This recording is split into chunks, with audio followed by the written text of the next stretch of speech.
Let's pick up where we left off. Now we turn to one of the earliest figures mentioned in the scriptures, and that is Enoch. His life is recorded in only a few verses in Genesis, yet his name appears again in later writings with surprising significance. Understanding who this man was helps explain why the apostles later referred to his words when speaking about events that took place in the earliest days of the world. Genesis 5:21-24. And Enoch lived 65 years and begat Methuselah.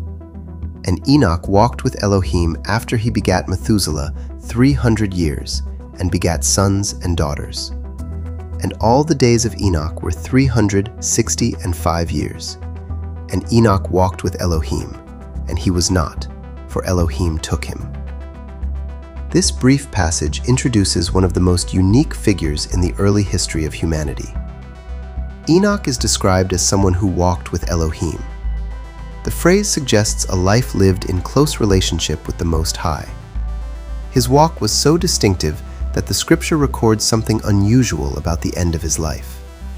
Instead of describing his death in the same way it describes the deaths of others in the genealogy, the passage simply says that Elohim took him.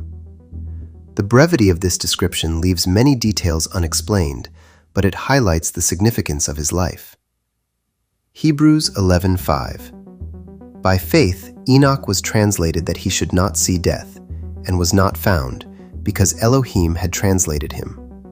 For before his translation, he had this testimony, that he pleased Elohim.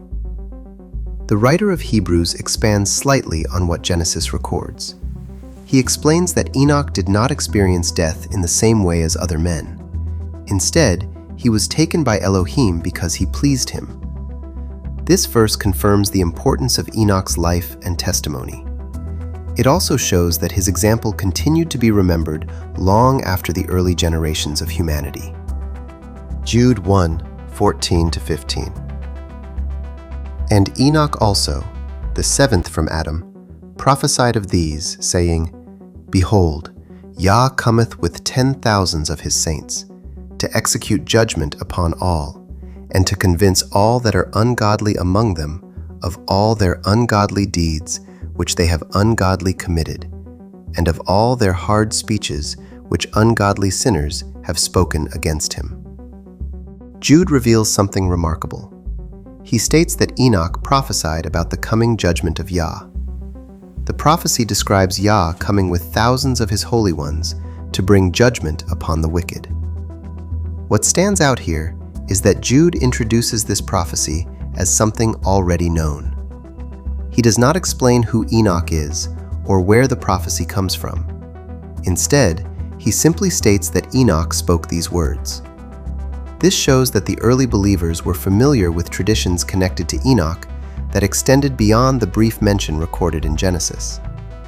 This raises an important point. The scripture records that Enoch prophesied, but the book of Genesis does not preserve those words. That means the early believers had access to testimony or records about Enoch that were not written in the Torah itself. Let's sit with that for a moment. In the next episode, we'll begin to answer that question by looking directly at what these writings actually contain.